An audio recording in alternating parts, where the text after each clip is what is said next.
can tear us from the grip of his mighty love. We've only glimpsed his vast affection, heard whispers of his heart and passion. It's pouring out. His love is deep, his love is wide, and it covers us. His love is fierce, his love is strong, it is furious. His love is sweet, his love is wild, and it's waking us to life. Good morning, everyone, and welcome to this Thursday edition of TGN. I'm Ben. And I'm Aiden. Today we be focusing on love in the form of friendship. Kids and adults alike know how important it is to have good friends in life. Sometimes friends can be really handy when it comes to having a good time. Other times, friends can be the very people who help us through difficult situations. In today's story, we learned that faithful friends can make a huge difference in one main life. Check this out. 1, 2, 3, 4. 4 friends made a big difference in the life of 1 man. Many people had come out to see Jesus because he had performed miracles right before the people's eyes. One day the people pushed and shoved to get a glimpse at this famous man. When the 4 friends arrived with the man, there was no way to get the man through to Jesus. Then one of them had an idea.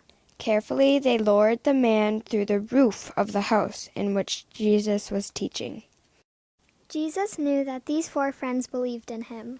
To demonstrate the power of his faith, Jesus told the man to take up his mat and walk home. And with those words, the man was healed. And that is the story of how the paralytic was healed. I'm so glad the friends of the paralytic believed that Jesus could heal him. Yes, it really made a difference in the main life. It not only shows us how important it is to be a good friend, but we can also see how God's love can come through in many ways. Let's take a look at how God's love has been a part of his group of forever friends. Friendship can be found in any number of places, through schools, sports, work, or neighborhoods, to name a few. For some, deep and lasting friendships have been made through connections made at church. Ladies Paula, Laura, Carrie, Sandy, and Georgia. A lasting connection was forged 30-plus years ago when their families became active members of Trinity Lutheran. So what did you do growing up, that kind of thing? Invariably, my radar goes to Trinity, and it goes to this group of friends, because this was such an important part. This group is such an important part of my identity and who I am and how I have become. And we were lucky to have parents who would still bring us to church and help us be a part of that group. Because it wasn't just us deciding that we wanted, I don't think, it wasn't just us deciding that we wanted to be a part of that. It was our parents who allowed us and supported us, I think, in doing that. These friends share many Trinity memories. The activities are almost too numerous to count.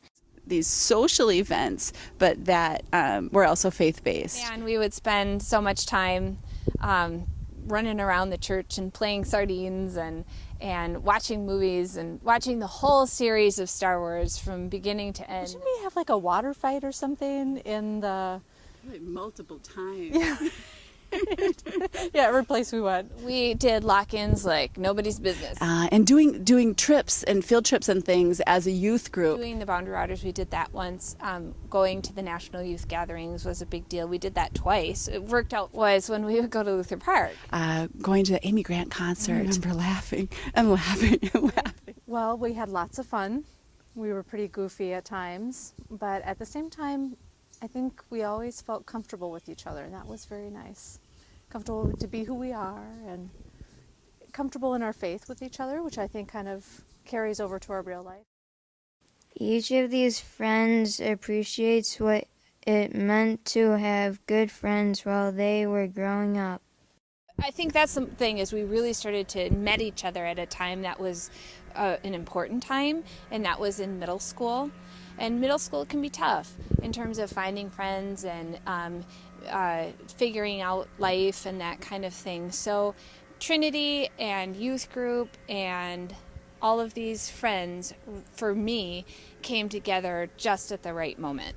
Sandy has remained a member of the Trinity and is raising her own children within this community. Even before we moved back, I really wanted that for my children, to find that connection at church and to have a group of friends, ideally as wonderful as we had growing up.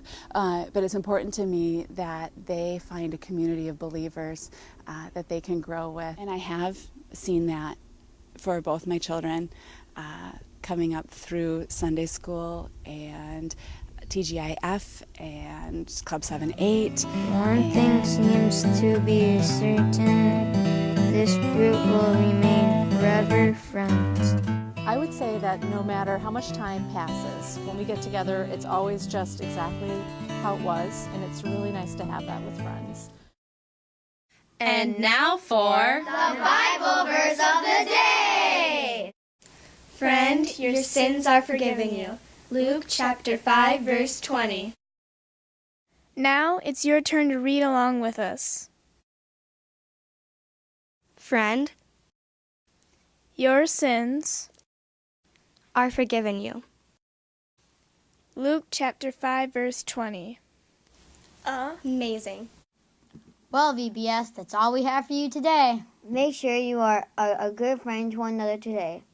And don't forget to wear your purple or tie-dye tomorrow. Bye. Bye.